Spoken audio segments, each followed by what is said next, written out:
काल आपण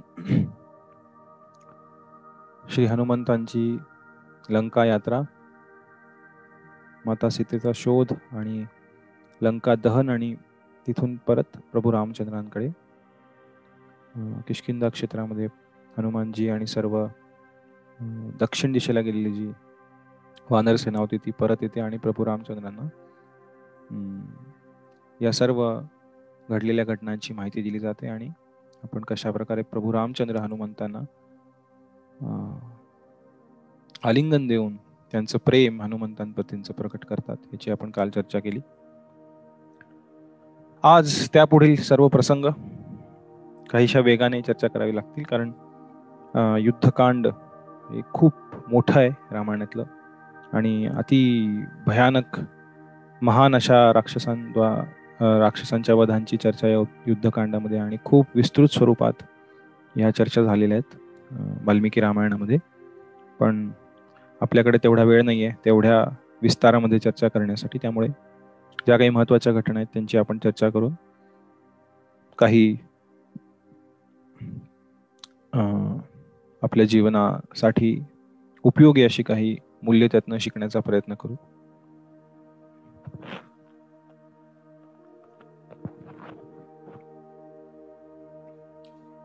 जेव्हा हनुमानजी आणि इतर सर्व दक्षिण दिशेला गेलेले जे सर्व वानर सेनेतील जे काही लीडर्स आणि इतर वानर होते ते सर्व प्रभू रामचंद्रांकडे येऊन हनुमानजींच्या लंका यात्रेची सर्व माहिती त्यांना दिली जाते.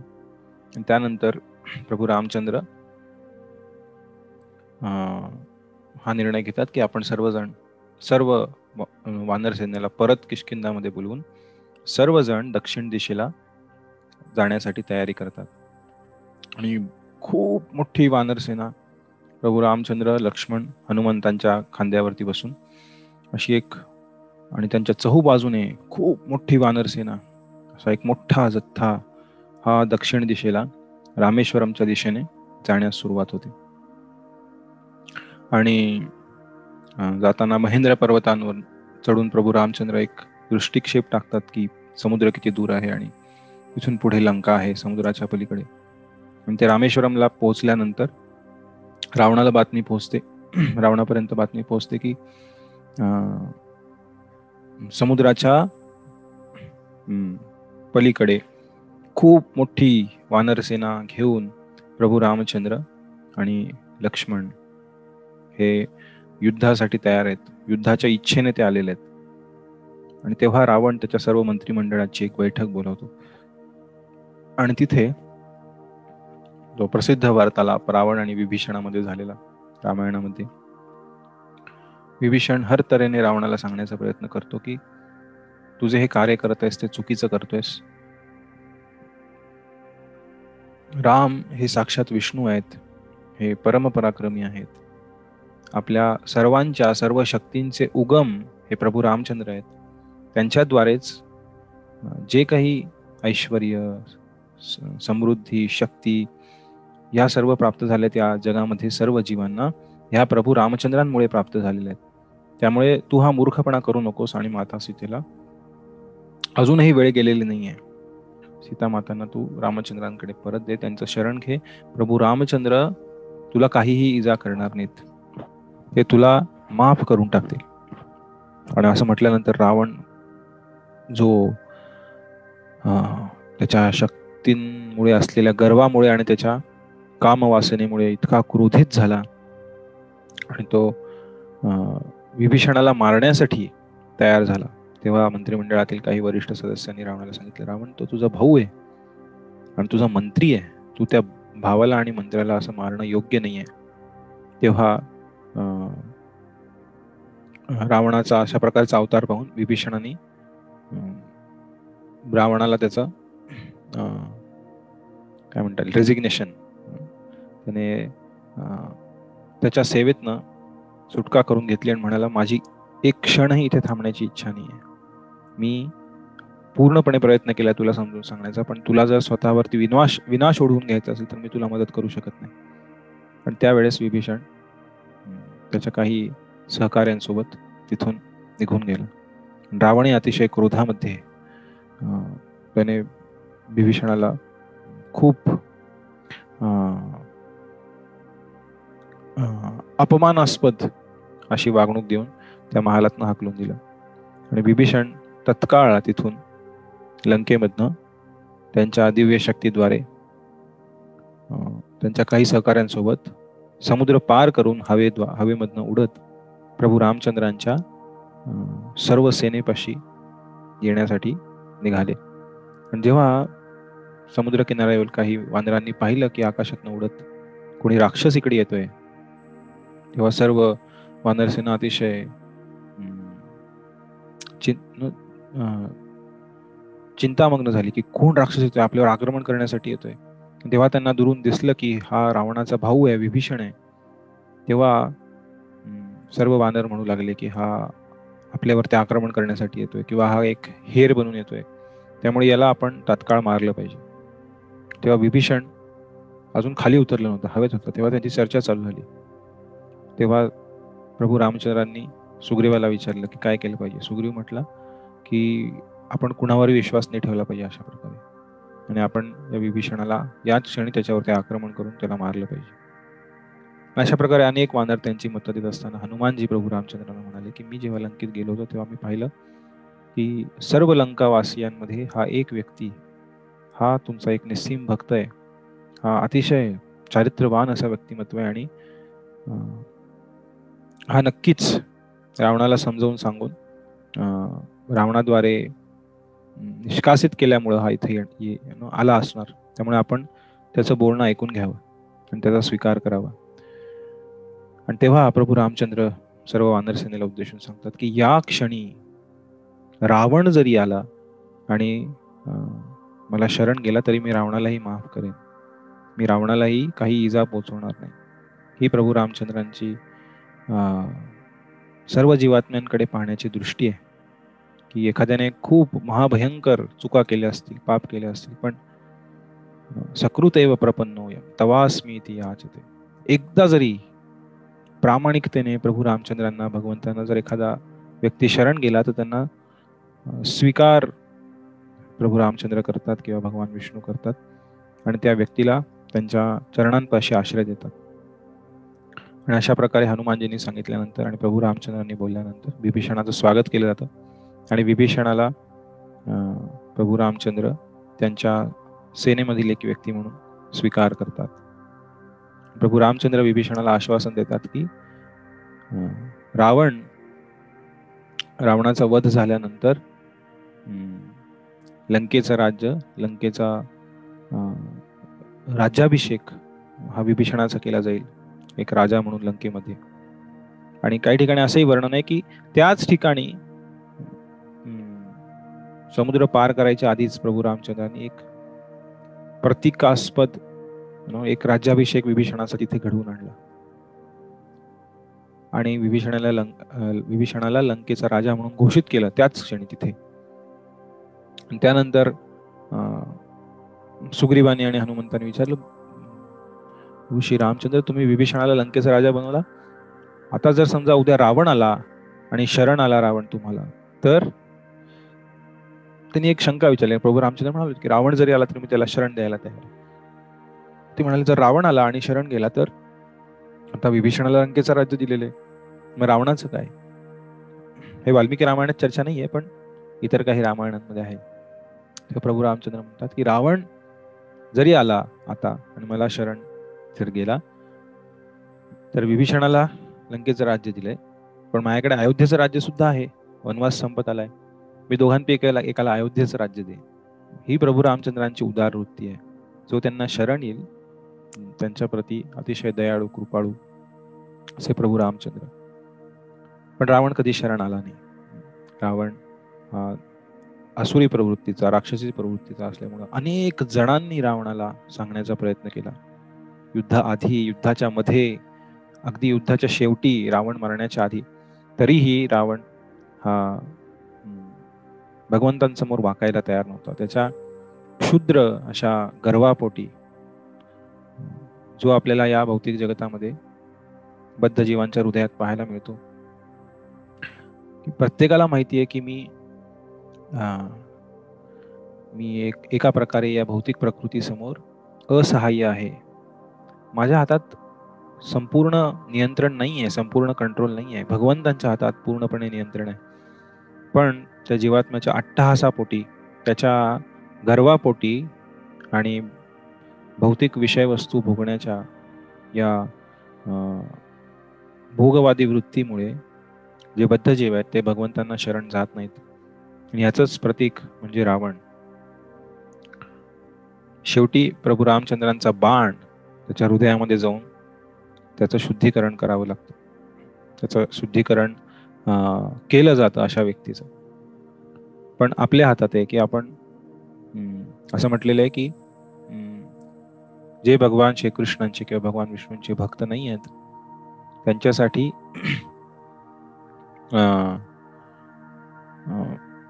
जो मृत्यू आहे तो काळरूपी मृत्यू त्यांच्या समोर येतो. पण जे भगवंतांचे भक्त आहेत त्यांच्यासाठी मृत्यू रूपामध्ये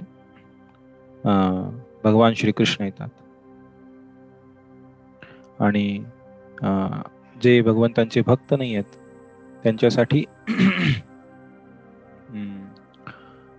विपरीत घडतं की त्यांच्यासाठी सर्वनाश हा त्यांच्या भौतिक ज्या कल्पना आहेत, आकांक्षा आहेत, त्यांचा सर्वनाश या मृत्यूच्या क्षणी होतो.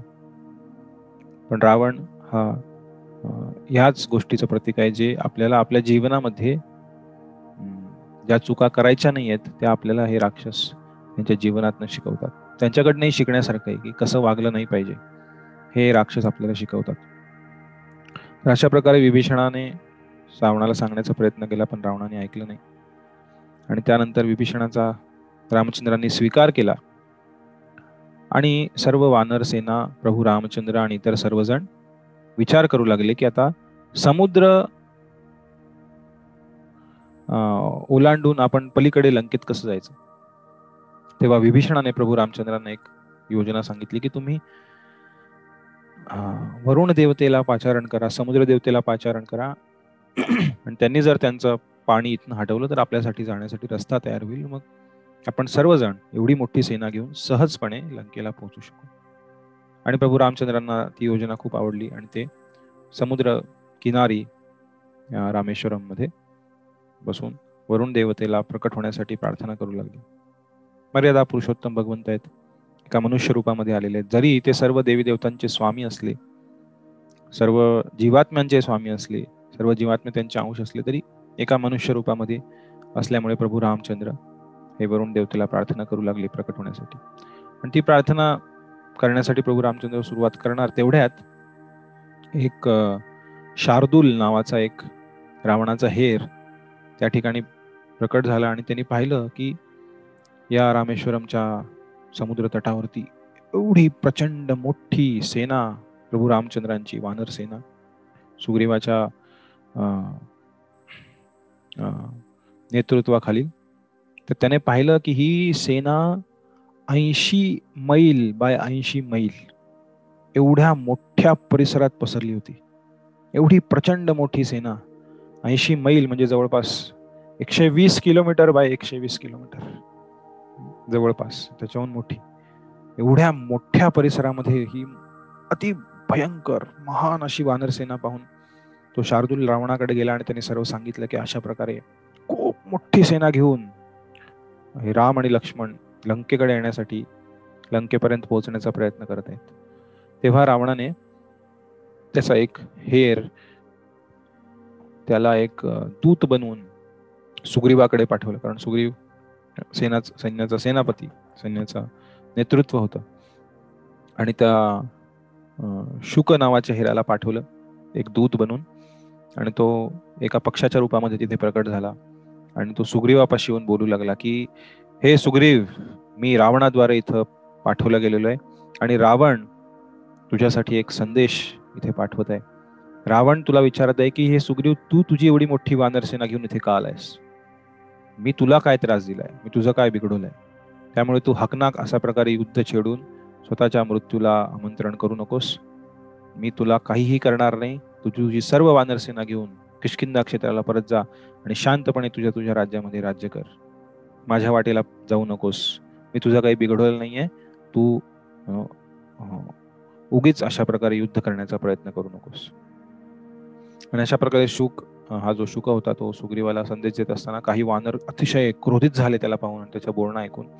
काही वानरांनी एकमेकावर चढून अशी उंच उडी मारली आणि त्याला खेचला खाली उडत असताना, आणि त्याला एवढं बेदम मारलं सर्व वानरांनी, त्याची हालत पूर्ण खराब करून टाकली आणि त्याचे पंख कापून टाकले.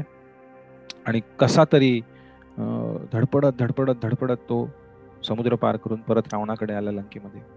आणि त्याने रावणाला सर्व वृत्तांत सांगितला. अशा प्रकारे मी जेव्हा हे सर्व सांगितले तेव्हा सर्व वानर खूप क्रोधित झाले आणि मला मारून मारून मारून बेदम मारून कसा तरी मी माझा जीव वाचवून इथे आलेलो आहे सर्व बातमी देण्यासाठी. आणि हे सर्व ऐकून रावण खूप क्रोधित झाला. आणि इथे प्रभू रामचंद्र वरुण देवतेला पाचारण करण्यासाठी 3 दिवस 3 रात्र प्रार्थना करत होते, पण वरुण देव समुद्रदेव प्रकट नाही झाले. तेव्हा राम लक्ष्मणाला म्हणाले की बऱ्याच वेळा या भौतिक जगतामध्ये जे जीव आहेत ते त्यांना दिलेल्या पोझिशन, त्यांचे जे काही वेगवेगळे उपाधी आहेत त्याच्याने गर्वित होऊन ते विसरून जातात त्यांचं कर्तव्य काय आहे. आणि अशा लोकांना जे एका भ्रमाच्या निद्रेमध्ये झोपलेत त्यांना जाग केलं पाहिजे म्हणून प्रभू रामचंद्रांनी अतिशय क्रोधित होऊन समुद्र देवतेप्रती त्यांच्या भात्यामधनं एक बाण काढला आणि ब्रह्मास्त्राला तिथे पाचारण केलं. जेव्हा प्रभू रामचंद्रांचा हा क्रोध आणि ते ब्रह्मास्त्र पाहून त्या समुद्रातलं जे सर्व पाणी आहे ते अतिशय तप्त होऊन उकळायला लागलं आणि सर्व पाण्यातील जे जीव ते आकांत करू लागले त्यांच्या जीवासाठी. तेव्हा अतिशय भयभीत होऊन समुद्र देवता प्रभू रामचंद्रांसमोर प्रकट झाले आणि त्यांना म्हणाले की मला माफ करा. आणि मग प्रभू रामचंद्र म्हणाले, एकदा माझ्या धनुष्याला लावलेला बाण ब्रह्मास्त्राचं पाचारण केलेले हा कुठेतरी जाऊन आक्रमण केलं पाहिजे. समुद्र देवतेने प्रार्थना केली की इथे एक जमिनीचा भाग आहे जिथे आभीर लोक निवास करतात, तिथे तो मारा. आणि अशा प्रकारे प्रभू रामचंद्रांनी त्या जमिनीकडे तो बाण मारला. आणि वरुण देवता समुद्र देवता प्रभू रामचंद्रांना त्यांनी माफी मागितली आणि त्यांना लंका पार करण्याचा एक सुंदर उपाय सांगितला. ते म्हणाले, तुमच्या सेनेमध्ये नल आणि नील हे 2 वानर आहेत. त्यातला नल आहे तो विश्वकर्माचा पुत्र आहे आणि त्याच्याकडे खूप सुंदर कला आहेत. एक पूल बांधण्याचा, एक सेतू बांधण्याची कला आहे. आणि सर्व एवढी सारी तुमची सेना आहे, सर्वांनी मिळून या समुद्रावरती तुम्ही एक सेतू बांधा, पूल बांधा. आणि मी माझ्या शक्तीने हे सर्व जे दगड आहेत, मोठे मोठे पर्वतांचे तुकडे आहेत, हे सर्व मी तारून नेईल. त्याला मी बुडू नाही देणार पाण्यामध्ये आणि सर्व तरंगतील. आणि अशा प्रकारे समुद्र देवतेने प्रभू रामचंद्रांना योजना सांगितली आणि मग नल आणि नील यांच्या मार्गदर्शनाखाली हा राम सेतू सुरुवात केली गेली. त्या दगडांवरती श्रीराम नाव लिहिणं वगैरे हे वाल्मिकी रामायणात याचं वर्णन नाहीये. इतर रामायणांमध्ये काही ठिकाणी याचं वर्णन आढळतं. प्रभू रामचंद्रांच्या नावाचा महिमा प्रकट करण्यासाठी काही ठिकाणी अशा प्रकारचं वर्णन काही रामायणांमध्ये झालेलं आहे. आणि तिथे नल आणि नील यांच्या मार्गदर्शनाखाली हा अति भव्य अशा आकाराचा हा सेतू, ज्याचं डायमेन्शन्स, ज्याचं मोजमाप देण्यात आलेलं आहे 80 योजन बाय 800 योजन, एवढा मोठा हा सेतू होता.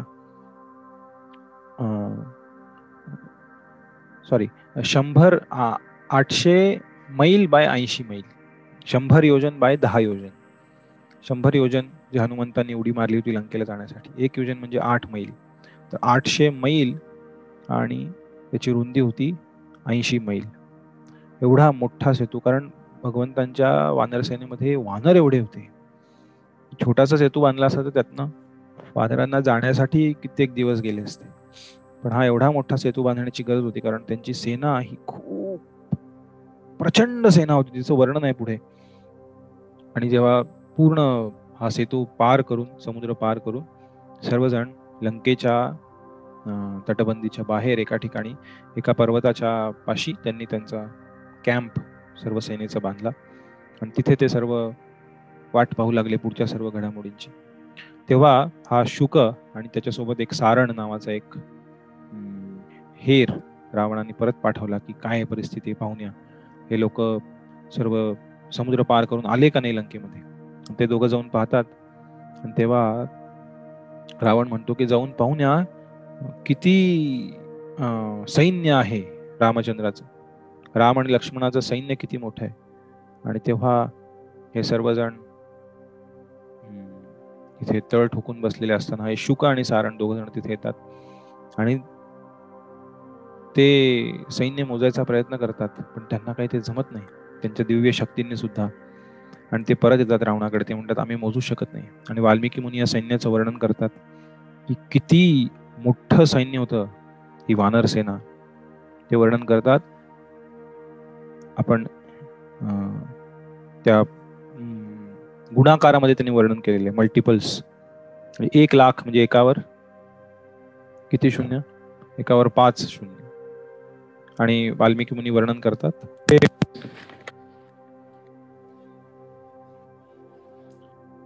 वर्णन करतात 100,00,000. 100,00,000 म्हणजे 1 करोड. 100,00,000 म्हणजे 1 करोड, बरोबर. आणि असे 1,00,000 करोड, 1,00,000 करोड म्हणजे एक शंकू किंवा एक शंख. 1,00,000 गुणिले 1 करोड हे एक शंख. 1,00,000 शंख म्हणजे एक महाशंख. 1,00,000 शंख म्हणजे एक महाशंख. 1,00,000 महाशंख म्हणजे एक वृंद. 1,00,000 महाशंख म्हणजे एक वृंद. 1,00,000 वृंद म्हणजे एक पद्म. 1,00,000 पद्म म्हणजे एक महापद्म. 1,00,000 महापद्म म्हणजे एक खर्व. 1,00,000 खर्व म्हणजे एक महाखर्व. 1,00,000 महाखर्व म्हणजे एक समुद्र. 1,00,000 समुद्र म्हणजे एक ओघ. 1,00,000 ओघ म्हणजे एक महाओघ. आणि असे 100 करोड महाओघ प्रभू रामचंद्रांच्या सेनेमध्ये होते. गुणाकार करू शकता आपण. तर वाल्मिक मुनी वर्णन करतात, मी याचं कॅल्क्युलेशन करून पाहिलं, 10 to the power 66. 10 गुणिले 10 गुणिले 10 असं 66 वेळा करायचं. 10 अधिक 10 नाही, 10 गुणिले 10 असं 66 वेळा केल्यानंतर जी संख्या येईल तेवढे वानर प्रभू रामचंद्रांच्या या वानर सेनेमध्ये होते. असंख्य. एवढी मोठी जागा त्या वानर सेनेने तिथे तळ ठोकला होता.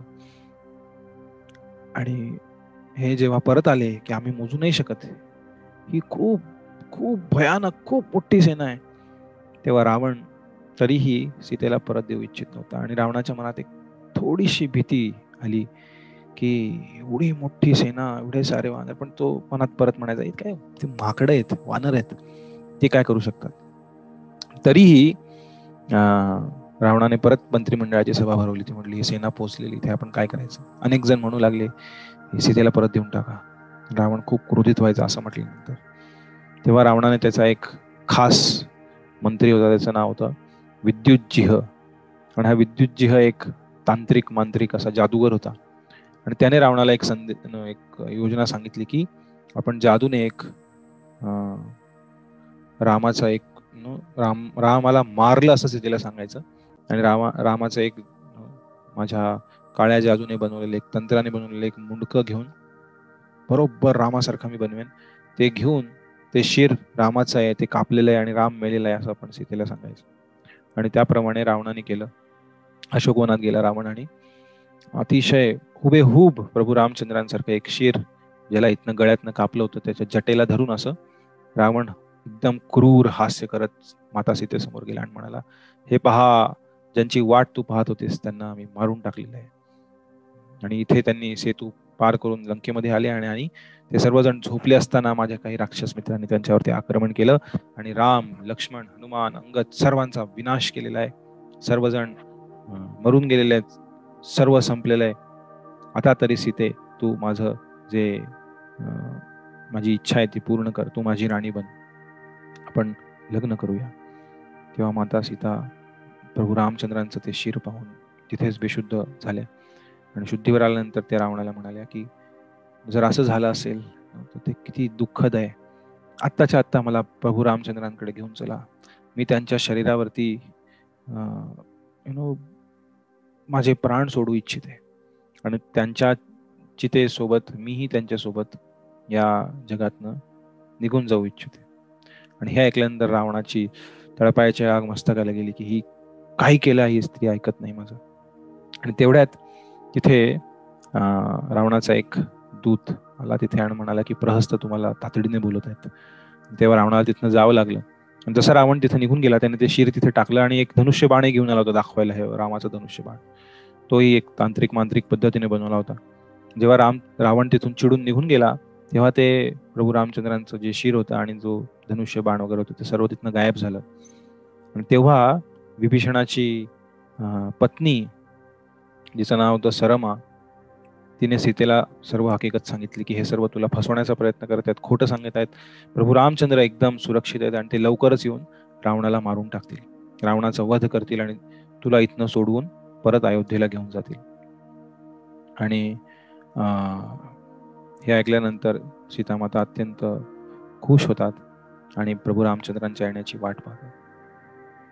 आणि तिथे रावण दरबारामध्ये परत सर्व मंत्र्यांची सभा घेतो आणि सर्वांची चर्चा करत असताना रावणाची पत्नी मंडोदरी, रावणाची आई कैकशी, सर्वजण त्यांना सांगण्याचा प्रयत्न करतात की हे तू चुकीचं करत आहेस, तू प्रभू रामचंद्रांच्या विरुद्ध कार्य करत आहेस आणि तू तुझा विनाश ओढवून घेणार आहेस. रावणाचे आजोबा, त्याच्या आईचे वडील, कैकशीचे वडील, हे सुद्धा रावणाला सांगण्याचा प्रयत्न करतात, माल्यवान, पण रावण काही ऐकायला तयार नाहीये. आणि रावण स्वतः त्यानंतर विचार करतो की मी एकदा नजर टाकतो की कशी आहे ही सेना, केवढी मोठी आहे. आणि रावण लंकेच्या ज्या सुरक्षा ज्या भिंती आहेत, खूप मोठ्या प्रचंड उंच अशा सुरक्षा भिंती होत्या लंकेच्या, त्यातल्या एका भिंतीवरती, एका बुरुजावरती चढून रावण सैन्याचं निरीक्षण करत होता. आणि हे निरीक्षण करत असताना काही वानरांनी पाहिलं की हा तर रावण आहे, हा दशग्रीव आहे. आणि ही बातमी पसरली आणि सर्व वानर त्या रावणाकडे पाहू लागले. रावण भिंतीवरती चढून सर्व वानर सेनेची अवलोकन करत होता. तेव्हा सुग्रीवाला एवढा राग आला रावणाचा, सुग्रीवाने उंच उडी मारली आणि त्या भिंतीवरती चढला सुग्रीव आणि त्याने रावणावरती आक्रमण केलं. आणि सुग्रीव आणि रावण दोघेही खाली पडले त्या भिंतीवरनं बाहेरच्या बाजूला. त्या दोघांमध्ये खूप जोरात एक मुष्टियुद्ध चालू झालं आणि सुग्रीव जोर जोरात रावणाला मारू लागला, त्याच्या तोंडावरती, छातीवरती धक्काबुक्की जोरात. आणि रावणाची शक्ती संपत आली, सुग्रीव अति शक्तिशाली. आणि जेव्हा रावणाला समजलं की मी ह्याच्या समोर काही टिकत नाही, तेव्हा रावणाने त्याच्या दिव्य शक्तीने त्याची जी मायावी अस्त्र आहेत त्यांना पाचारण करण्यास सुरुवात केली. ते सर्व पाहून सुग्रीव थोडासा भयग्रस्त झाला की ह्याचे मी याचा सामना नाही करू शकत. फिजिकली मुष्टियुद्धामध्ये सुग्रीव खूप तरबेज होते, पण ह्या सर्व दिव्य शस्त्र अस्त्र मायावी अस्त्रांसमोर सुग्रीवांनी परत उलटी उडी मारली आणि ते परत त्यांच्या तळापाशी आले आणि रावण लंकेमध्ये आतमध्ये निघून गेला. आणि हे झाल्यानंतर सर्व वानर जय जयकार करू लागले, सुग्रीवची जय, सुग्रीव की जय. सुग्रीवाने रावणाला चांगला धडा शिकवला. त्यानंतर युद्धाला सुरुवात झाली. सर्व वानर सेना खूप मोठा शोर आणि खूप मोठा आवाज करत त्यांनी आक्रमण केलं. आणि इकडे रावणाच्या बाजूने सुद्धा अनेक खूप शक्तिशाली महाभयानक असे राक्षस, एक एक एक एक एक एक खूप वर्णन आहे युद्धकांडामध्ये, विस्तृत वर्णन आहे कशा प्रकारे एक एक एक एक राक्षस येत होते आणि यांची खूप मोठं युद्ध त्या ठिकाणी चालू झालं. तसं पाहायला गेलं तर हे सर्व राक्षस यांच्याकडे खूप दिव्य शस्त्र अस्त्र होते, पण प्रभू रामचंद्रांच्या सेनेमध्ये प्रभू रामचंद्र आणि लक्ष्मण फक्त दोघांकडेच धनुष्यबाण, बाकी सर्व वानरांकडे कुठलीही विशेष अशी शस्त्र अस्त्र नव्हती. जे हाताला लागेल ते शस्त्र अस्त्र, वृक्ष उपटून ते फेकणे, मोठे मोठे दगड उचलून फेकणे, अशा प्रकारे एका दृष्टीनं अनसोफिस्टिकेटेड आणि रावणाची सेना ही अतिशय सुसज्जित शस्त्रास्त्रांनी अशा प्रकारची.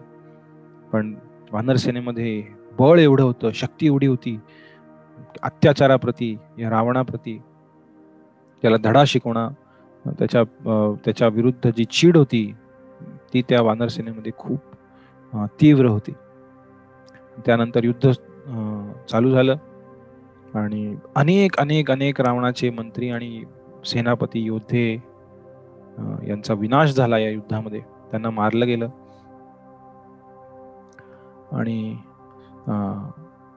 त्यानंतर रावणाचा मुलगा इंद्रजित याने जेव्हा युद्धात पदार्पण केलं, हा इंद्रजित अतिशय शक्तिशाली मायावी होता. आपण सर्व युद्धांची नावं नाही घेणार इथे, कदाचित आपण थोडं सिक्वेन्स पुढे मागे होऊ शकतो, पण ज्या महत्वाच्या घटना आहेत त्यांची चर्चा करणार आहोत. अनेक योद्ध्यांची नावं आहेत आणि विस्तृतपणे त्यांचं युद्ध आणि त्यांच्या कशा प्रकारे संहार करण्यात आला याचं वर्णन आहे. पण जेव्हा इंद्रजित या युद्धामध्ये प्रवेश करतो तेव्हा त्याच्या मायावी आणि दिव्य शक्तीने तो खूप जोरात आक्रमण चालू करतो. आणि एक वेळेस इंद्रजित त्याच्या दिव्य शक्तीद्वारे एक नाग अस्त्र याद्वारे आक्रमण करतो आणि प्रभू रामचंद्र आणि लक्ष्मण यांच्यावरती आक्रमण झाल्यानंतर त्या नाग अस्त्राने, त्या नाग पाशाने प्रभू रामचंद्र आणि लक्ष्मण हे बांधले जातात आणि जणू काही मृतप्राय अशा अवस्थेत ते तिथे पडून असतात. जेव्हा ते अशा प्रकारे पडलेले असतात तेव्हा इंद्रजिताला वाटतं की आता हे मेले आणि मी एवढ्या कमी वेळात या सर्व सेनेला परास्त केले आणि राम आणि लक्ष्मण मेल्यानंतर वानर सेनेमध्ये काही उरलेलं नाही. वानर सेना अशीच घाबरून पळून जाईल. तेव्हा इंद्रजित परत येतो खूप आनंदामध्ये रावणाकडे आणि म्हणतो की मी राम आणि लक्ष्मण यांचा नायनाट केलेला, त्यांना संपवलेलं आहे. आणि हे ऐकून रावण खूप खुश होऊन जातो आणि रावण म्हणतो, रावणाचा उद्देश आहे त्याचे काम वाचणं, त्याला भोग करायचा आहे, त्याला काही ना काही करून माता सीतांना हे पटवून द्यायचंय की आता तू माझी पट्टराणी हो. तेव्हा रावण लगेच विचार करतो, जा सीतेला पुष्पक विमानात बसवा आणि दाखवून आणा कशा प्रकारे राम आणि लक्ष्मण यांचा अंत झालेला आहे. तेव्हा रावण येतो आणि सीतेला ही बातमी सांगतो की रामचंद्र आणि लक्ष्मण यांना मारून टाकलं माझ्या मुलाने, जा पाहून ये. आणि काही राक्षसींसोबत सीतामातेला पुष्पक विमानात बसवलं जातं आणि त्या युद्धस्थळाचा एक फेरफटका त्या पुष्पक विमानामधनं, आणि जेव्हा सीतामाता त्या विमानातनं पाहतात खाली प्रभू रामचंद्र आणि लक्ष्मण या नाग पाशामध्ये, या विळख्यामध्ये अनेक विषारी नागांच्या पडलेल्या आहेत, तेव्हा ते सर्व बाण नागपाशाचे त्यांच्या शरीरात घुसलेले आहेत आणि ते अतिशय निश्चितपणे तिथे पडून आहेत, जणू काही मृत अवस्थेत आहेत. तेव्हा सीतामाता खूप दुःखी होऊन रडू लागतात त्या पुष्पक विमानामध्ये. तेव्हा तिथे जी राक्षसी असते, जी त्यांच्यासोबत अशोकवनातही राहत असते, त्रिजटा, ती सीतामातांना सांगते की चिंता करू नकोस, हे दोघंही लवकरच उठतील आणि हे रावणाचा वध करतील, कारण हे मेलेले नाही आहेत, हे फक्त त्या नागपाशाद्वारे बांधले गेलेले आहेत आणि लवकरच त्यांची सुटका होईल आणि मला हे माहिती आहे. तेव्हा जे सुग्रीवाचे सासरे सुषेण यांनी जे एक वैद्य होते वानरांसाठीचे, त्यांनी तिथे वर्णन करण्यास सुरुवात केली. सर्व वानर हे प्रभू रामचंद्र आणि लक्ष्मणाच्या बाजूने पूर्ण असा घेरा, अनेक लाखो लाखो लाखो वानरांचा तिथे सुषेण आले आणि सुषेणाने सांगितलं की ह्याच्यावरती उपाय आहे. आणि त्यांनी 2 ज्या जडीबुटी आहेत, जी औषध आहेत, त्यांची नावं सांगितली की एक संजीवनी करणी आणि एक विशल्य नावाचं औषध आहे.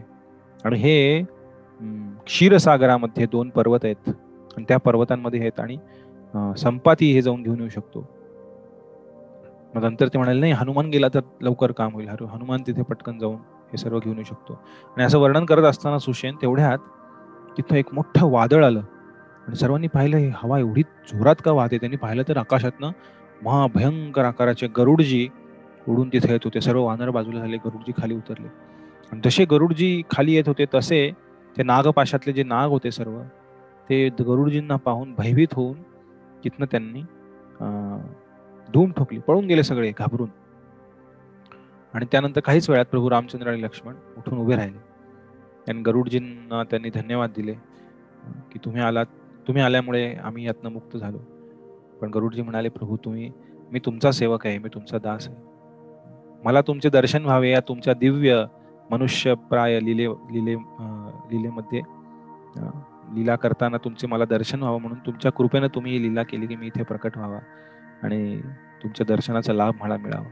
अशा प्रकारे गरुडजींनी प्रभू रामचंद्रांना नमस्कार केला आणि गरुडजी निघून गेले.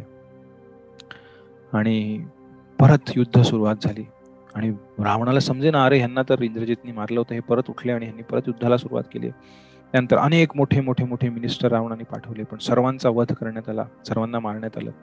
रावण स्वतः युद्धामध्ये उतरला आणि लक्ष्मण प्रभू रामचंद्र म्हणाले, मी ह्याला पाहतो, तुम्ही नका मध्ये पडू, मी सर्वप्रथम याच्याशी लढतो. आणि मग लक्ष्मणाने जोरदार युद्ध केलं रावणाशी. त्यानंतर हनुमंताने रावणावरती आक्रमण केलं आणि खूप मुष्टी प्रहार करून रावणाला पूर्णपणे थकवून दिलं. असा थकलेला रावण परत गेला लंकेमध्ये. शेवटपर्यंत नाही लढायचा रावण, थोडा मारायचा, थकायचा, परत निघून जायचा मागे. रावण गेल्यानंतर रावण काही करू शकला नाही, काही इजा पोहोचू शकला नाही जास्त लक्ष्मण आणि हनुमंत आणि इतर वानर सेनेला. त्यानंतर रावणाला वाटू लागलं की आता खूप झालं. त्याचा एक खूप मोठा सेनापती अकंपन, खूप शक्तिशाली असा हा राक्षस होता, जो खर आणि दूषणच्या वेळेस सुद्धा पळून गेलेला लंकेला, तिथनंही त्याने पलायन केलेलं. आणि रावणाला आश्चर्य वाटत होते, हा का पळून आला तिथनं. रावणाने त्या अकंपनला सांगितलं की तू आक्रमण कर, पण त्या अकंपनालाही त्याचाही वध करण्यात आला. तेव्हा रावण म्हणाला, आता एकच उपाय आहे, तो म्हणजे कुंभकर्णाला उठवा, तो झोपलेला आहे. आणि मग सर्व हजारो हजारो हजारो राक्षस ज्या गुहेमध्ये कुंभकर्ण झोपला होता तिथे जाऊन त्याला उठवण्याचा प्रयत्न करत होते. सर्वप्रथम त्यांना गुहेत जाता येईना, कारण कुंभकर्ण मोठा श्वास घ्यायचा आणि जेव्हा तो उच्छ्वास सोडायचा तेव्हा त्या उच्छ्वासाद्वारे एक सुनामी, हवेची एक मोठा वेगवान असं एक वादळ त्या गुहेतनं बाहेर यायचं आणि सर्व राक्षस फेकले जायचे मागे. एवढा प्रचंड आकार होता त्या कुंभकर्णाचा. मग अनेक राक्षस जाऊन, हजारो हजारो राक्षस तिथे जाऊन ढोल नगारे ताशे जोरजोरात आवाज करू लागले, जेणेकरून कुंभकर्ण उठेल.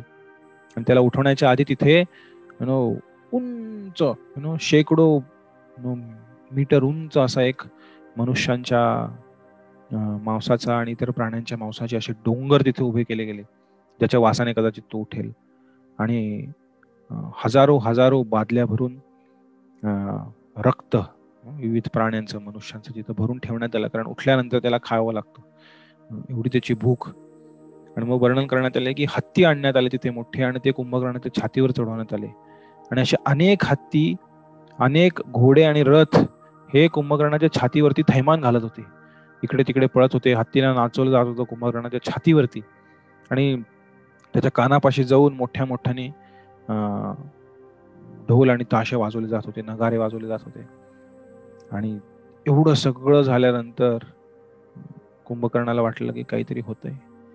त्याने डोळे उघडले, तो जागा झाला आणि अतिशय क्रोधित अवस्थेमध्ये सर्वप्रथम त्याने एक जांभई दिली जोरात. ती जांभई दिल्यानंतर ते हत्ती, घोडे सर्व धडधड धडधड धडधड खाली पडू लागले त्याच्या छातीवर त्या आवाजाने कुंभकर्णाच्या. आणि सर्व भयभीत झालेले राक्षस हात जोडून दूर पळायला लागले कुंभकर्णापासून. आणि कुंभकर्ण उठला, म्हणे कशाला उठवलं मला, माझी उठायची वेळ झालेली नाहीये, मला भूक लागली आहे. आणि त्यांनी ते सर्व मांस मोठे शेकडो उंच, शेकडो फूट उंच ते मोठे डोंगर रचलेले मांसाचे ते असे घेऊन सगळे खाऊन टाकले. सगळं रक्त प्यायला, तोंडातनं नाकातनं एवढा घाण वास यायचा, राक्षसांना सुद्धा सहन नाही व्हायचा, एवढा विचित्र वास त्या कुंभकर्णाच्या नाकातोंडातनं तो झोपला असताना येत असे. आणि अशा प्रकारे सर्व खाल्ल्यानंतर राक्षसांनी त्यांना सांगितलं की तुमचे ज्येष्ठ बंधू रावण तुम्हाला बोलवत आहेत. तेव्हा कुंभकर्ण तिथनं रावणापाशी आला आणि रावणाने त्याला आक्रमण करण्यास आज्ञा दिली. आणि मग कुंभकर्णाचं युद्ध हजारो हजारो वानरांना पकडून तोंडात घालून जे दिसेल ते खात होता कुंभकर्ण, ज्याला पकडेल त्यांना खात होता. त्याच्या पायाखाली हजारो हजारो वानर मेले जात होते, चिरडले जात होते. आणि शेवटी प्रभू रामचंद्रांनी त्यांच्या दिव्य अस्त्रांनी कुंभकर्णाचे हात तोडले, पाय तोडले, तरीही त्याच्या तोंडाद्वारे तो आक्रमण करत होता. त्याचा शिरधडा केलं, ते जाऊन लंकेच्या दारात पडलं. ते दारातनं बाहेर यायला जायला रस्ता बंद झाला, एवढं मोठं त्याचं डोकं दारामध्ये पडलं. मग त्या रावणाने ते बाजूला करवलं. आणि त्यानंतर कुंभकर्णाचा मृत्यू झाल्यानंतर रावणाला खूप असह्य झालं ते. त्यामुळे त्याचा मुलगा त्रिशीर ह्याला त्याने पाठवलं. त्या त्रिशिरालाही मारण्यात आलं. त्यानंतर एक महाभयानक राक्षस ज्याचं नाव होतं अतिकाय. सर्व वानरांना आणि प्रभू रामचंद्रांना वाटू लागले की अरे कुंभकर्णाला तर मारलं, परत जिवंत झाला का काय कुंभकर्ण? तेव्हा विभीषणाने सांगितलं नाही नाही, हा कुंभकर्ण नाहीये, हा त्याच्यासारखाच एक राक्षस आहे रावणाच्या हाताखालचा, ज्याचं नाव आहे अतिकाय. आणि हा अतिकाय आलेला आहे. आवाज येत नाहीये? हरे Krishna. Okay okay, it's okay. आणि हा अतिकाय राक्षस आला आणि त्यालाही यमसदनी पाठवलं गेलं. आणि त्यानंतर इंद्रजित हा अतिशय क्रोधाने परत आक्रमण करू लागला आणि त्याने अनेक बाण मारले. आणि या दिव्य शस्त्र अस्त्रांमुळे प्रभू रामचंद्र, लक्ष्मण आणि इतर सर्व वानर सेना हे बेशुद्ध पडू लागले त्या अस्त्रांमुळे. आणि बेशुद्ध पडायला लागल्यावर जांबवानही बेशुद्ध पडू लागले. तेव्हा तिथे सुग्रीव प्रकट झाले आणि त्यांनी जांबवंतांना विचारलं की काय होतंय? प्रभू रामचंद्र, लक्ष्मण, सर्व वानरसेना सर्व बेशुद्ध पडत आहेत या दिव्य अस्त्रांमुळे. तेव्हा जांबवान म्हणाले की हनुमान कुठे आहे? हनुमान कुठे आहे? तिथनं हनुमान बाजूलाच उभे होते. हनुमान म्हटले मी इथं आहे. हनुमान जांबवान म्हणाले जोपर्यंत हनुमान आहे व्यवस्थित तोपर्यंत वानर सेनेला काही होऊ शकत नाही. आणि जांबवंतांनी आणि सुषेण यांनी सांगितलं की अशा प्रकारे हिमालयाच्या पुढे कैलाश पर्वतापासून पुढे गेल्यानंतर 2 पर्वत लागतील. त्यांनी नावं सांगितली आणि त्या 2 पर्वताच्या मध्ये एक पर्वत आहे आणि त्या पर्वतामध्ये ही एक मृत संजीवनी ही एक औषधी आहे. ती जर औषधी आणली तर त्या औषधीद्वारे सर्व वानर सेना, प्रभू रामचंद्र, लक्ष्मण आणि इतर सर्व सेनापती यांचं जीवन परत येईल. जे काही सर्व मेले होते कुंभकर्णाद्वारे, यांच्याद्वारे, त्यांच्याद्वारे बेशुद्ध पडलेले जिवंत होतील, मेलेलेही परत जिवंत होतील. आणि हनुमानजी तत्काळ तिथनं गेले आणि त्यांनी जी कथा आपल्याला माहिती आहे, त्यांनी सर्व पर्वत शोधले आणि त्यांना तो पर्वत सापडला. पण त्यांना कुठली जी औषधी आणायची ते समजत नव्हतं. काही ठिकाणी असं वर्णन त्या औषधी हनुमंतांना घाबरून त्या पर्वतामध्ये लपून बसल्या. आणि मग हनुमंत म्हणाले ठीक आहे, आता अख्खा पर्वत नेला पाहिजे. आणि त्यांनी त्या पर्वतराजाला नमस्कार केला आणि तो अख्खा पर्वत उचलून हनुमंत घेऊन आले. आणि ज्या क्षणी हनुमंत परत पर्वत घेऊन लंकेमध्ये प्रवेश केला त्यांनी समुद्र ओलांडून, त्या क्षणी त्या संजीवनी, मृत संजीवनीच्या प्रभावाने सर्व जे बेशुद्ध पडलेले सैनिक होते वानर सेनेमधले ते सर्व जागे व्हायला लागले. सर्व मेलेले राक्षस सुद्धा, मेलेले वानर सुद्धा परत जिवंत झाले. पण एकही राक्षस जिवंत झाला नाही, कारण एकही राक्षसाचं मृत शरीर तिथे नव्हतं. रावण काय करायचा, जेव्हा राक्षस मारले जायचे तेव्हा इतर राक्षसांद्वारे सगळ्या राक्षसांची जी शरीर होती, जे काही मृत शरीर होती, ती सर्व रावण समुद्रात फेकून द्यायचा. त्याला वाटायचं की जर एवढ्या राक्षसांच्या प्रेतांचा जर खच पडला असेल तर वानर सेनेला अजून उत्साह येईल लढण्यासाठी, एवढ्या राक्षसांना आम्ही मारलं. म्हणून रावण काय करायचा, सर्व राक्षसांची जी प्रेत होता ते समुद्रात फेकून द्यायला लावायचं. त्यामुळे एकाही राक्षसाचं प्रेत शरीर तिथं पडलं नव्हतं. त्यामुळे एकही राक्षस जिवंत व्हायचा प्रश्नच नव्हता. पण या मृत संजीवनीने सर्व वानर दुप्पट शक्तीने परत जागृत झाले आणि त्यांनी खूप द्वेषाने परत युद्ध करण्यास सुरुवात केली. वानरांची संख्या वाढली. आता सर्व हे वानर, लाखो लाखो लाखो लाखो वानर यांनी लंकेवरती आक्रमण करायला सुरुवात केली. त्यानंतर शेवटी रावण हा अतिशय द्वेषाने युद्ध करायला येतो आणि त्याचं शिर जरी कापलं तरी ते प्रकट होतं, हात जरी कापले तरी प्रकट व्हायला लागतात. 20 हात, त्या 20 हाताने तो बाण चालवत असतो. तेव्हा विभीषणाच्या सल्ल्याने प्रभू रामचंद्र रावणाच्या हृदयामध्ये त्यांचा रामबाण हा सोडून त्याच्या हृदयाचा भेद घेतात. आणि तेव्हा रावण हा खूप वेदनेने या ठिकाणी गतप्राण होऊन त्या युद्धामध्ये खाली पडतो. आणि हे सर्व झाल्यानंतर विभीषणाद्वारे प्रभू रामचंद्र माता सीतेला तिथे आणलं जातं. आणि सीतेला आणल्यानंतर प्रभू रामचंद्र अत्यंत आनंदामध्ये इथे माता सीतेचं स्वागत करतात. पण प्रभू रामचंद्र म्हणतात की मी कसं काय तुझा स्वीकार करू? तू तर एका परपुरुषाच्या राज्यामध्ये 1 वर्ष राहिलेली आहेस. आणि हे ऐकून सर्वजण अतिशय भ्रमित होऊन जातात. हे काय बोलतायत प्रभू रामचंद्र?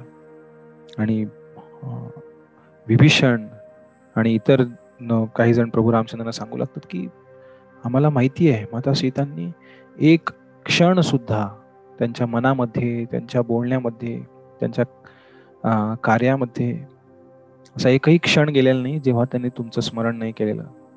ते अतिशय पवित्र पतिव्रता अशा आहेत.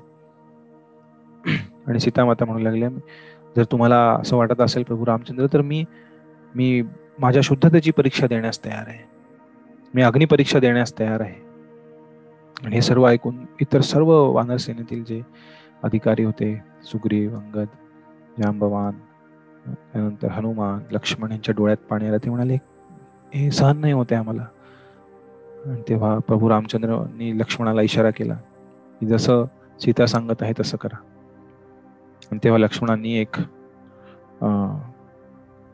मोठी एक लाकडांपासून एक मोठी एक लाकडांची काय म्हणतात त्याला चढ एक रचली आणि माता सीतेला अग्निपरीक्षा करण्यासाठी तिथे त्याला पेटवण्यात आलं.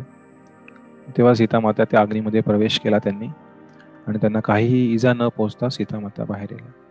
ही कहाणी कूर्म पुराणात व्यवस्थित सांगण्यात आलेली की कशा रावणाने जेव्हा सीतेचं अपहरण केलं त्या आधीच प्रभू रामचंद्रांद्वारे माता सीतेला हे अग्नी देवांकडे सुपूर्त करण्यात आलं होतं. आणि एक माया सीता जी स्वयं सीतामातांची एक विस्तार स्वरूप होती आणि जी वेदवती होती, जिने रावणाला शाप दिला होता की मी परत प्रकट होईन आणि तुझ्या विनाशाचं कारण बनेन, ती वेदवती माया सीतेच्या रूपामध्ये त्या पर्णकुटीमध्ये प्रकट झाली होती. आणि त्या वेदवतीचं रावणाने अपहरण केलं होतं आणि आता ती वेदवती तिथनं परत निघून गेली आणि अग्निदेवांकडे जी मूळ सीता माता सीता ज्या सुपूर्त केल्या होत्या त्या ठिकाणी प्रकट झाल्या सर्वांसमोर.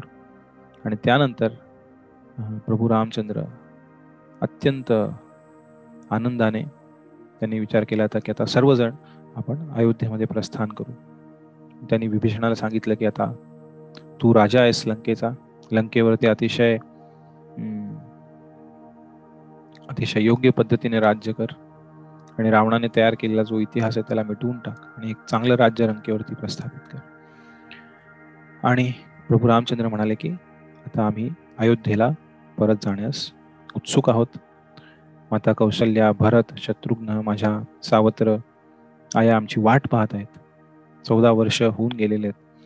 तेव्हा विभीषण म्हणाला की काही दिवस इथे थांबा, आत्ताच मी लंकेचा राजा बनलोय, आत्ता युद्ध संपलेलं आहे, मला तुमचा खूप छान पाहुणचार करायचा आहे. प्रभू रामचंद्र म्हणाले नाही, आम्हाला गेलं पाहिजे.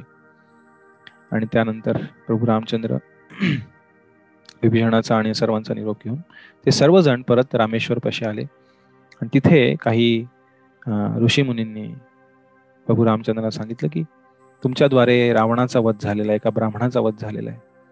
आणि रावण हा शिवजींचा एक महान भक्त आहे. भक्त म्हणण्यापेक्षा उपासक होता. आणि शिवजींनी त्याला अनेक वरदान दिले होते, ब्रह्मदेवानी वरदान दिले होते. त्यामुळे तुम्ही रावणाचा वध केलाय, त्यामुळे तुम्ही शिवजींचं पूजन केलं पाहिजे. प्रभू रामचंद्र म्हणाले ठीक आहे. आणि प्रभू रामचंद्रांनी हनुमंतांना आज्ञा केली की तुम्ही कैलास पर्वतावर जा आणि तिथे जाऊन एक खूप दिव्य असं शिवलिंग तिथे आहे, ते तुम्ही घेऊन या, आपण इथे त्यांची खास पूजा करूया. आणि हनुमानजी लगेच तिथनं निघाले, ते शिवलिंग आणण्यासाठी गेले. पण बराच वेळ झाला हनुमानजी परत आले नाही. आणि जी पूजा करण्याची जी घटिका होती, जो मुहूर्त होता, तो टळून चालला होता. तेव्हा काही तिथल्या ऋषीमुनींनी ब्राह्मणांनी रामचंद्रांना सांगितलं की हनुमानजी परत आलेले नाही आहेत, तुम्ही इथेच एक शिवलिंग बनवा आणि तुमची शिवजींची जी पूजा आहे ती करून घ्या. तेव्हा माता सीतांनी एक वाळूपासून, तिथल्या रामेश्वरच्या समुद्र किनाऱ्यावरील वाळूपासून एक शिवलिंग बनवलं आणि त्या शिवलिंगाची स्थापना करण्यात आली. आणि सीतामातांच्या स्पर्शाने ते शिवलिंग खूप वाळूचं जरी बनलं असतं तरी खूप कठीण असं ते बनलं. आणि त्यांची पूजा प्रभू रामचंद्रांनी केली. आणि ती पूजा झाल्यानंतर हनुमानजी तिथे प्रकट झाले शिवलिंग घेऊन. आणि ते म्हणाले, हे काय पूजा झाली? रामचंद्र म्हणाले, हो, मुहूर्त होता, त्यामुळे ऋषीमुनी म्हणाले की सीता हे शिवलिंग बनवेल आणि याची पूजा केली जाईल. हनुमानजी म्हणले, मी एवढा कष्ट करून कैलाश पर्वतावर जाऊन हे दिव्य शिवलिंग घेऊन आलो, आता ह्याची पूजा कोण करणार? प्रभू रामचंद्र म्हणाले, ठीक आहे, तुझी जर इच्छा असेल तर हे शिवलिंग बाजूला कर, आपण परत तुझं शिवलिंग तिथे ठेवू. हनुमानजी म्हणाले, ठीक आहे, मी हे शिवलिंग बाजूला ठेवतो, आपण ह्या मी आणलेल्या शिवलिंगाची पूजा. हनुमानजीने त्यांच्या शेपटीचा विळखा घातला त्या शिवलिंगाला, सीतामातांच्या, आणि त्यांनी त्याला हलवायचा प्रयत्न केला, सर्व ताकद लावली, पण ते शिवलिंग काही हले ना. तेव्हा हनुमंत अतिशय नम्र झाले. ते म्हणाले, मी नाही ह्यांना हलवू शकत. त्या प्रभू रामचंद्र म्हणाले, काळजी नको करूस, मी तुझ्याही शिवलिंगाची पूजा करेन. आणि मी असं वरदान देईल की हनुमानजींनी आणलेलं जे शिवलिंग आहे त्याचं दर्शन घेतल्याशिवाय सीतामात्यांचं जे शिवलिंग आहे त्याचं दर्शन कोणी घेणार नाही. त्यामुळे आजही रामेश्वरमध्ये तुम्ही जर गेलात, तिथे सर्वप्रथम विश्वनाथ महेश्वर किंवा विश्वनाथेश्वर ह्या शिवलिंग हनुमानजींचे, त्यांचं दर्शन सर्वप्रथम घेतलं जातं. आणि त्यानंतर जे रामेश्वर आहेत किंवा रामनाथेश्वर आहेत, विश्वनाथ आणि रामनाथ हे दोन शिवलिंग तिथं आहेत रामेश्वरच्या मंदिरामध्ये. आणि या दोघांचं दर्शन तिथं आपल्याला घेता येतं. तर अनेक लोक म्हणतात की प्रभू रामचंद्रांनी शिवजींची पूजा केली, मग शिवजी श्रेष्ठ का प्रभू रामचंद्र श्रेष्ठ? सर्वप्रथम आपण लक्षात घेतलं पाहिजे की भगवान विष्णूंचा एक विस्तार स्वरूप हे शिवजी आहेत, जे भौतिक जगाचं कामकाज पाहतात. आणि श्रीमद भागवतामध्ये 12व्या स्कंदात सांगण्यात आलेलं आहे की सर्व नद्यांमध्ये सर्वश्रेष्ठ नदी गंगा आहे, सर्व दैवतांमध्ये सर्वश्रेष्ठ दैवत हे अच्युत आहेत, भगवान श्रीकृष्ण आहेत, भगवान विष्णू आहेत. सर्व पुराणांमध्ये श्रेष्ठ श्रीमद भागवत पुराण आहे, आणि सर्व वैष्णवांमध्ये श्रेष्ठ हे शिवजी आहेत. निम्नगानाम यथा गंगा देवानाम अच्युतो यथा, वैष्णवानाम यथा शंभू पुराणानाम इदम तथा. वैष्णवानाम यथा शंभू, सर्व वैष्णवांमध्ये शिवजी श्रेष्ठ आहेत. आणि भगवान विष्णू म्हणतात की माझे भक्त मला माझ्या प्राणाहून जास्त प्रिय आहेत. अहम भक्त पराधीनो न मे द्वेष्योस्ति न प्रिय. अहम भक्त पराधीनो ही अस्वतंत्र इव द्विज. भगवान विष्णू म्हणतात अंबरीश महाराजाच्या कथेमध्ये जेव्हा दुर्वासा मुनी भगवान विष्णूंकडे जातात, ते माफी मागतात, तेव्हा म्हणतात अहम भक्त पराधीनो ही अस्वतंत्र इव द्विज. मी भक्तांप्रती पराधीन आहे, मी भक्तांकडे पराधीन आहे. ही अस्वतंत्र इव द्विज, जणू काही मी अस्वतंत्र आहे. साधुभिर्ग्रस्त हृदय भक्तैर भक्त जनप्रिय.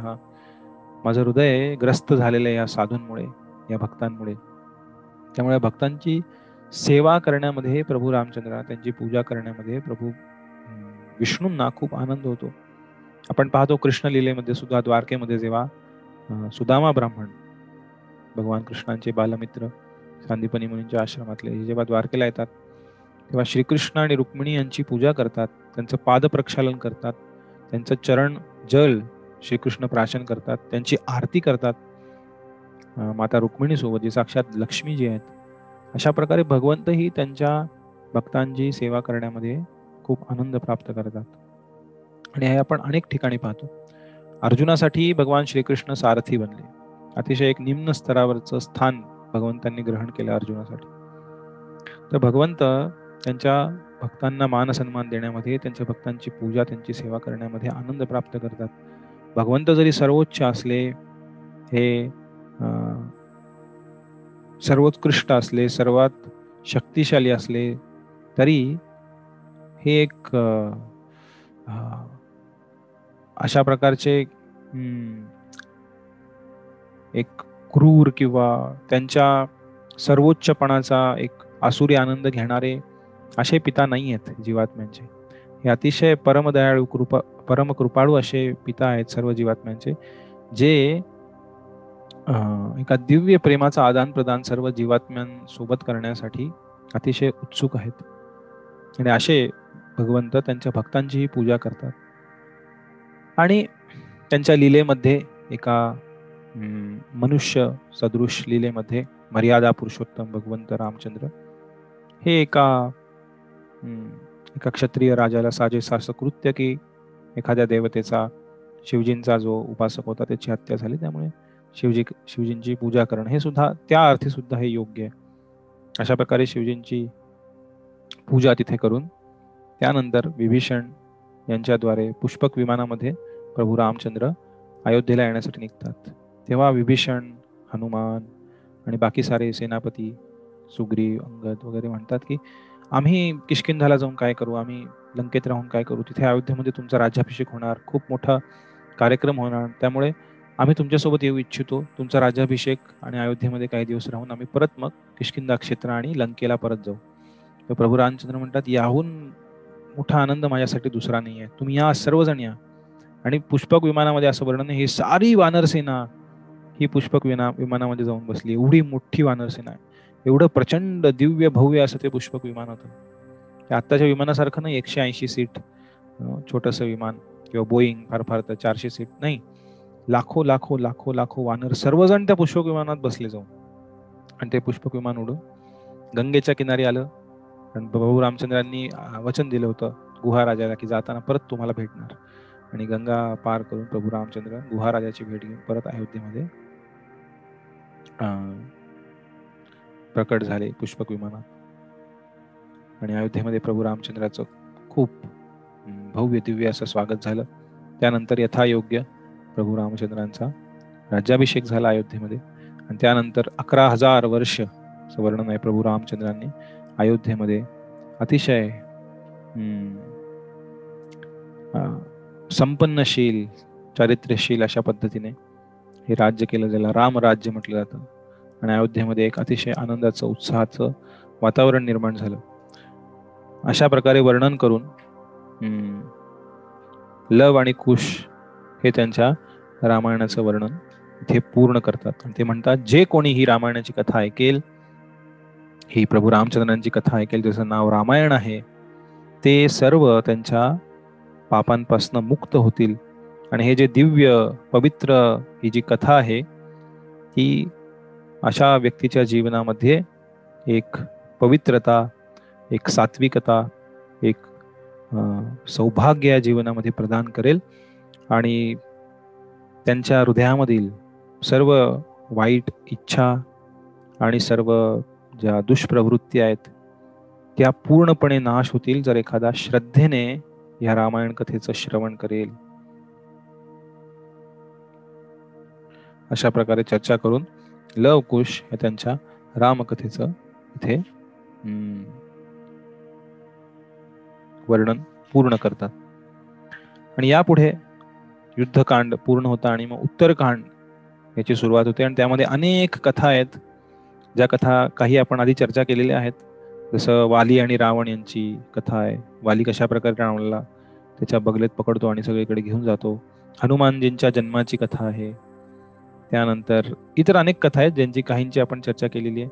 कुबेर रावण कशा प्रकारे लंकेला प्राप्त करतो, अशा प्रकारच्या अनेक कथा या उत्तरकांडामध्ये देण्यात आलेल्या आहेत.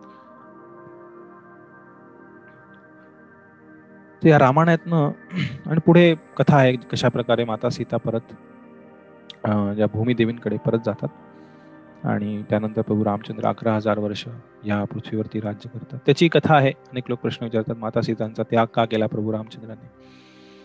त्यांनी त्याग नाही केला. माता सीता अयोध्येमध्येच राहत होत्या, वाल्मिकी ऋषींच्या आश्रमात राहत होत्या आणि त्यांची योग्य ती यथायोग्य काळजी घेतली जात होती. पण बऱ्याच वेळा त्याची अनेक कारणं दिली जातात. एक राजा म्हणून एक योग्य उदाहरण प्रस्तुत करण्यासाठी, एक निष्कलंक पद्धतीने प्रजेसमोर आदर्श प्रस्थापित करण्यासाठी प्रभू रामचंद्रांनी हे केलं. आणि एका त्यांचे भक्त जे भृगुमुनी होते त्यांचा एक शाप होता की जेव्हा सर्व राक्षसांनी या भृगुमुनींच्या पत्नीचा आश्रय घेतला होता, तेव्हा भगवान विष्णूंद्वारे या भृगुमुनींच्या पत्नींचा वध करण्यात आला होता. तेव्हा भृगुमुनींनी शाप दिला होता प्रभू रामचंद्रांना भगवान विष्णूंना की ज्याप्रमाणे मी माझ्या पत्नीच्या विरहामध्ये आता राहत आहे त्याप्रमाणे तुम्हालाही तुमच्या पत्नीच्या विरहामध्ये राहावं लागेल. तर तो जो शाप होता त्याचा आदर करण्यासाठी प्रभू रामचंद्रांनी या प्रकारे कार्य केले. एखाद्या आणि जेव्हा ते धोबी सांगितला तो धोबी म्हणाला अशा प्रकारे, कसं काय दुसऱ्या परपुरुषाच्या घरी राहिलेल्या या स्त्रीचा कसं काय तुम्ही स्वीकार करू शकता. तेव्हा अनेक आचार्य हे समजून सांगतात की ते तो धोबी म्हणजे एक वैयक्तिक धोबी नाही आहे. त्याचा अर्थ असा आहे की धोबी सुद्धा अशी चर्चा करत होता. म्हणजे अनेक ठिकाणी अशी चर्चा केली जात होती, जी प्रभू रामचंद्रांच्या लीलेचा एक भाग होता, ज्याद्वारे प्रभू रामचंद्र या ब्राह्मणाचं जे वचन आहे ते सत्य करण्यासाठी त्यांच्या लीलेद्वारे त्यांनी अशा प्रकारे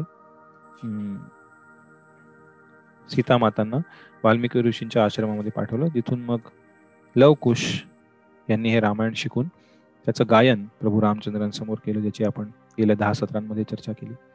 हे रामायण आपल्याला शिकवतं की अनेक ठिकाणी या रामायणामध्ये कठीण प्रसंग आहेत, दुःख आहेत,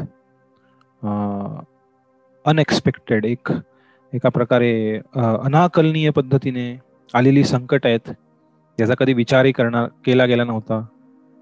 आणि अशा प्रकारच्या संकटांना, अनपेक्षित अडथळ्यांना सामोरं कसं जायचं, आणि या प्रत्येक अवघड, दुःखद, कष्टमय प्रसंगातनं एक चांगली गोष्ट प्रकट होते जर आपण भगवंतांवरती विश्वास ठेवून आपल्या जीवनात कार्य करण्यास शिकलो तर. कारण या भौतिक जगतामध्ये आणि आध्यात्मिक जगतामध्ये कुठलंही गोष्ट, कुठलंही कार्य भगवंतांच्या इच्छेविना घडत नाही. आणि सर्व गोष्टी या भगवंतांच्या इच्छेनेच घडतात. त्यामुळे एखादी गोष्ट आपल्या दृष्टीने जर अनाकलनीय असेल, समजण्यास अवघड असेल, तर आपण हा विश्वास ठेवला पाहिजे की हे घडतंय हे भगवंतांच्या इच्छेखातर घडणार नाही. आणि आपल्या परीनं जेवढा प्रयत्न आहे, जर अत्याचार असेल, कठीण प्रसंग असतील, दुःख असतील, समस्या असतील, तर त्याचा प्रतिकार करणे किंवा त्यातनं बाहेर पडण्याचा प्रयत्न आपल्या यथाशक्ती प्रत्येकानं केला पाहिजे. तो प्रत्येकाचा धर्म आहे. पण बऱ्याच वेळा परिस्थिती, संकट ही अतिशय मोठी असतात, आपल्या आवाक्याच्या बाहेरची असतात, आपल्या नियंत्रणाच्या बाहेरचे प्रसंग सुद्धा या भौतिक जगात आपल्यावर येतात, कारण आपण नियंत्रक नाही आहे. पण अशा वेळी आपण भगवंतांवरती विश्वास ठेवून त्याच्या पलीकडे जाऊन, या भौतिक स्तरावरची जी संकट त्याच्या पलीकडे जाऊन त्याचा आध्यात्मिक रेलेव्हन्स किंवा त्याचा आध्यात्मिक संबंध जो आहे ते पाहून योग्य प्रकारे शास्त्रातील वचनानुसार, भगवंतांच्या आज्ञेनुसार जर आपण कार्य करत गेलो आणि भगवंतांच्या दिव्य संदेशांचं पालन करत गेलो तर नक्कीच आपल्या जीवनामध्ये दिव्य असं एक बदल किंवा एक साक्षात्कार आपल्या जीवनामध्ये आपल्याला प्राप्त होईल, जेणेकरून आपण या भौतिक जगतातील क्षणभंगूर आणि अतिशय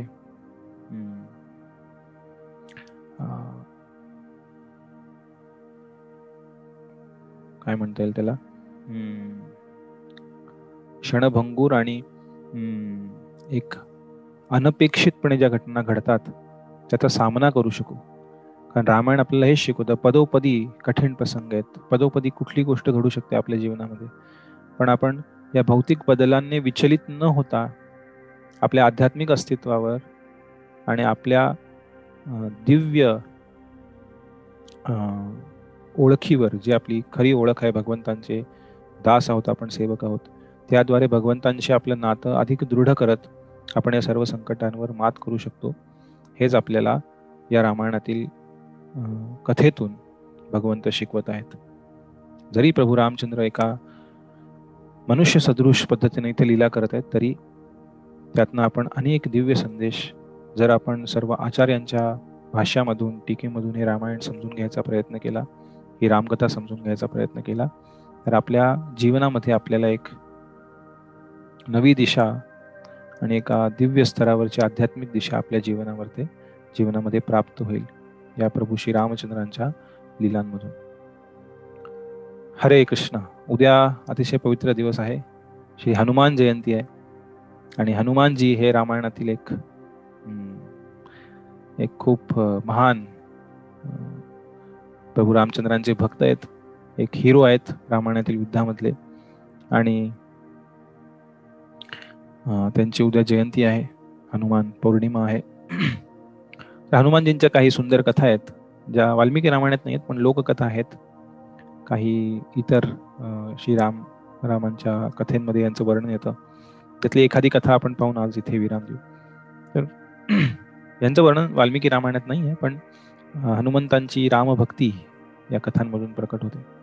असं म्हटलं गेलेलं आहे की सर्व युद्धानंतर सर्व वानर आणि इतर सर्व सैनिक हे अयोध्येला परत गेले. आणि अयोध्येला गेल्यानंतर प्रभू रामचंद्र म्हणाले की आता राज्याभिषेक होणार आहे, सर्व तयारी चालू आहे, सर्व सेवा करतायत आणि सर्व अयोध्येमध्ये मोठी धामधूम चालू आहे प्रभू रामचंद्रांचा राज्याभिषेक. आणि त्यानंतर प्रभू रामचंद्र म्हणाले की हनुमंतांनी खूप सेवा केलेली आहे, त्यामुळे हनुमंतांना तुम्ही आता आराम द्या, हनुमंतांना सेवा देऊ नका.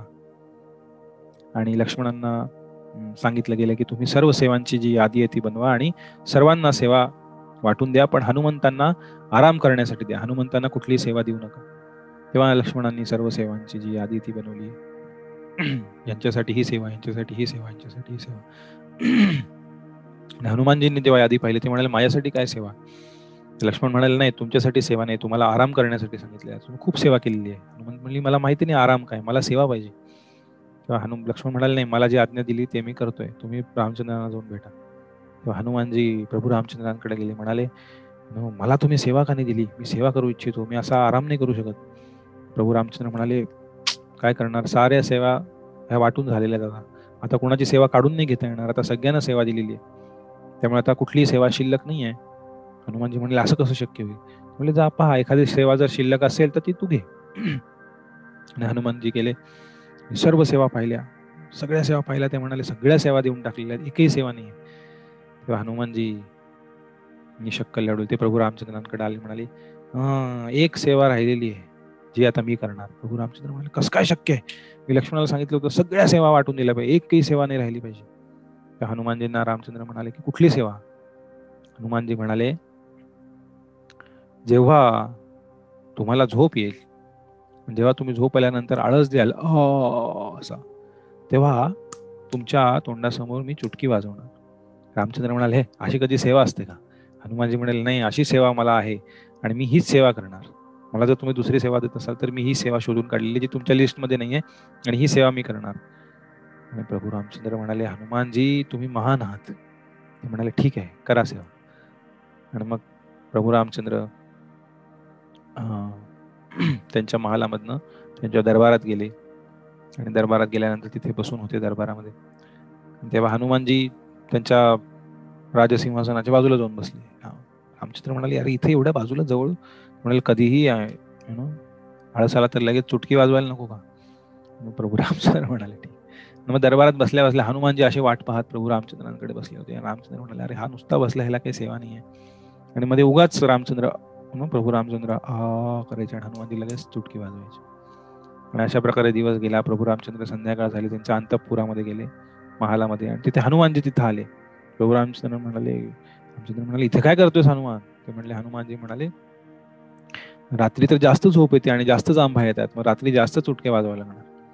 प्रभू रामचंद्र म्हणाले हनुमानजी तुमच्यासारखा महान भक्त मी पाहिलेला नाही.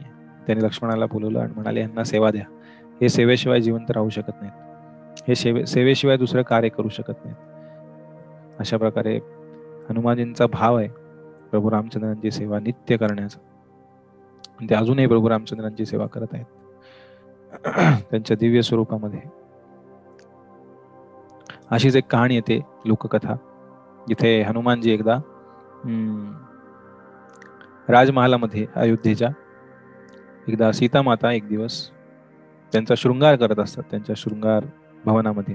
आणि हनुमानजी खिडकीत जाऊन माता सीतांकडे पाहत असतात आणि सीता माता शृंगार करतायत. आणि हनुमानजी अतिशय प्रेमाने त्यांच्या मातेकडे, सीता मातेकडे पाहतायत. आणि सीता माताने त्यांच्या भांगामध्ये सिंदूर लावला. आणि हनुमानजींना पाहून सीता माता चकित झाले, म्हणले हनुमानजी इथे काय करताय? तर हनुमानजी म्हणाले तुम्ही हा सिंदूर का लावला डोक्यामध्ये? सीता माता म्हणाल्या मी जेव्हा सिंदूर लावते तेव्हा प्रभू रामचंद्र खूप खुश होतात हा सिंदूर पाहून. आणि हनुमानजी म्हणाले, सिंदूर पाहून प्रभू रामचंद्र खुश होतात. आणि थोड्याच वेळात राजदरबारामध्ये हनुमानजी सर्वांगाला सिंदूर लावून प्रभू रामचंद्रांसमोर प्रकट. प्रभू रामचंद्र म्हणाले, कोण आहे, काय आहे? आणि त्यांनी पाहिलं नीट तर हनुमानजी. हनुमानजी, हे काय, हे काय रूप घेऊन आलेला? हनुमानजी म्हणाले, जर एवढासा सिंदूर सीतामाता इथं लावत असतील तर तुम्ही एवढे खुश होत असाल, तर मी सिंदुरामध्ये भव्य सिंदूर लेपना, पूर्णपणे सिंदुराने स्वतःला माखून मी घेऊन आलेलो आहे तुम्हाला आनंद देण्यासाठी. प्रभू रामचंद्र त्यांच्या प्रति असणाऱ्या हनुमंतांच्या प्रेमाने चकित होऊन अतिशय प्रेमाने हसू लागले.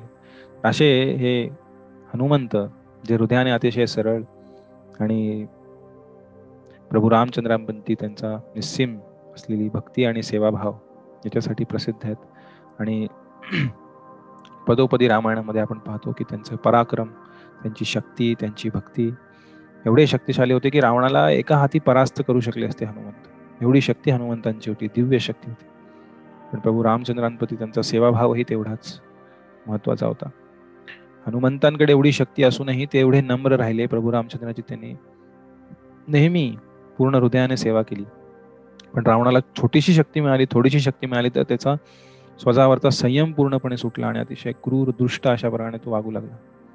तर आपण लक्षात घेतलं पाहिजे, कितीही शक्ती, वैभव, धन, संपदा प्राप्त झाली तरी भगवंतांची कृपा आहे आणि एका क्षणात हे सर्व ही शक्ती नष्ट केली जाऊ शकते. म्हणून म्हटलेलं आहे की ही स्वार्थी भोगवृत्तीची भावना आहे ती एका क्षणात सोडली पाहिजे. प्रभू रामचंद्रांचं शरण ग्रहण केलं पाहिजे, भगवान विष्णूंचं शरण ग्रहण केलं पाहिजे. म्हणूनच समर्थ रामदास स्वामी आपल्या मनाच्या श्लोकामध्ये सांगतात, मना सांग पा रावणा काय झाले, अकस्मात ते राज्य सर्वे बुडाले, म्हणून कुडी वासना सांडी वेगी, बळे लागला काळ हा पाठीला, जीवा कर्मयोगे जनी जन्म झाला, परी शेवटी काळमुखी निमाला, महाथोरते मृत्युपंथेची गेले, किती एकते जन्मले आणि मेले, मना पाहता सत्य हे मृत्युभूमी, जिता बोलती सर्व ही जीव मी, चिरंजीव हे सर्व ही मानताती, अकस्मात सांडून या सर्व जाती, मरे कत्याचा तुझा शोक वाहे, अकस्मात तोही पुढे जात आहे. अशा प्रकारे खूप सुंदर वर्णन करतात की मना सांग पा रावणा काय झाले, अकस्मात ते राज्य सर्वे बुडाले, म्हणून कुडी वासना सांडी वेगी. ही जी स्वार्थी वासना आहे, भगवंतांची शक्ती, या जगातील सर्व ऐश्वर्य भगवंतांची शक्ती आहे. आपण काही घेऊन आलेलो नाही, आपलं काही नाही आहे, आपल्याकडे देण्यात आलेलं आहे काही काळासाठी. पण ते जर भगवंतांच्या सेवेत आपण योग्य पद्धतीने लावली नाही, जी शक्ती असेल आपल्याकडे, आपल्या शरीराची शक्ती, वाक शक्ती, मनातील शक्ती, आपल्याकडे धनशक्ती असेल, आपल्याकडे कौशल्य असतील, कला असतील, या जर आपण स्वार्थी भोगविलासासाठी लावल्या तर त्यामध्ये आपले कष्ट आहेत, त्यामध्ये आपल्याला त्रास आहे. पण हे जर आपण भगवंतांच्या सेवेमध्ये लावलं तर त्यातनं आपल्याला दिव्य भगवंतांच्या प्रेमाची प्राप्ती होऊ शकते, त्यांच्या कृपेने, त्यांच्या प्रेमाद्वारे. हेच आपल्याला ही रामकथा, हे रामायण आपल्याला शिकवतं. हरे कृष्ण. आपल्या सर्वांचे खूप धन्यवाद. आपण सर्वजण अति उत्साहाने या 5 दिवसाच्या कथेमध्ये, जी 10 दिवस झाली यामध्ये आपण सहभागी झालात. आपल्या सर्वांचे मनपूर्वक धन्यवाद.